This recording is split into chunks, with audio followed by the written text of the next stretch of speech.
Et là, comme ça marche, là, ça marche. Alors là, ça va être compliqué, je vais vous dire. Si je vois pas où je percute.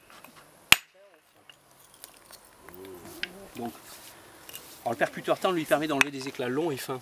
Donc ça va me permettre d'affiner l'outil. Ça va me permettre aussi de, par exemple sur un bloc comme ça, avec la partie corticale, avec le cortex, de l'épaneler, c'est-à-dire enlever la partie corticale, enlever le cortex en gaspillant peu de silex.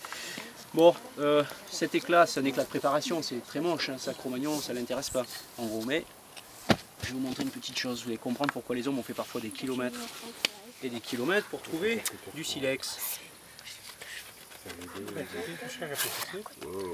Voilà, ça c'est du cuir. Hein. Je ne sais pas si vous voyez l'épaisseur de la bête, c'est un très bon couteau. Bon, le souci du tranchant de silex, si vous voulez, c'est qu'une fois qu'il est usé, moussé, vous ne le réaffûtez pas. Quand ça coupe plus, c'est fini. Si vous voulez un nouveau tranchant, vous n'avez pas le choix, il faut produire un nouvel éclat. Bon, maintenant, on va compliquer les choses. Ces Cro-Magnons se sont compliqués la vie. Ils ont produit ce type d'éclat. Vous voyez, c'est des formes qui caractérisent voilà, le travail des Cro-Magnons. Pardon? Cro-Magnon pour manger le poulet. Mettre le flash. Ah, ça pour débiter du poulet, c'est super. Hein. Ça vous fait penser à quoi cette forme? Ça vous rappelle quoi? La lame du Oui, très bien, ben voilà. Ça a trouvé. Cro-Magnon fabrique des lames, donc des éclats qui sont plus longs que large. La longueur est 2 fois plus importante que la largeur, c'est la définition de la lame. Peu de silex utilisé, beaucoup de tranchants obtenus. Donc on est dans des logiques d'économie de matières premières. Alors, c'est une forme particulière, ce qui veut dire que pour produire une lame, eh bien c'est pas le hasard, il y a une méthode. On parle de méthode de taille. Bon, on va essayer là-dessus. On va commencer là-dessus, voilà, parce que là j'ai le bloc. Donc dedans il y a des lames. Il va falloir les créer. Il y a des lames maintenant.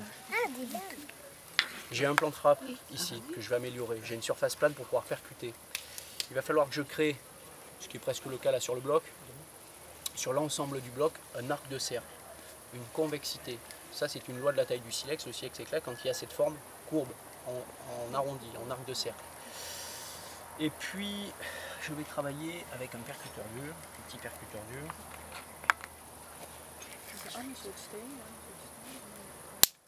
Je vous garantis pas du résultat. Hein.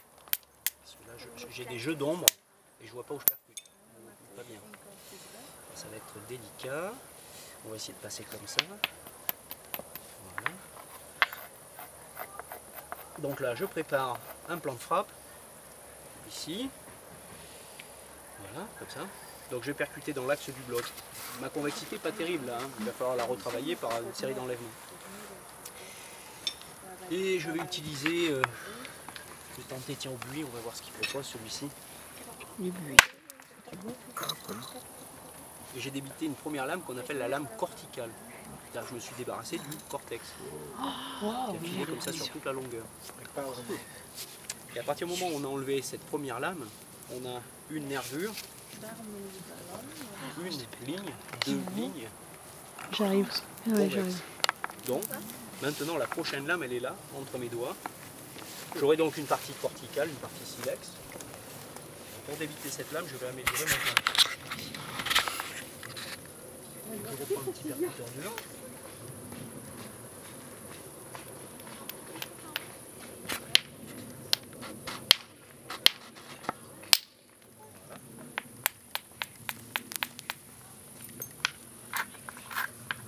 On creuse, on égrise, on prépare, parfait.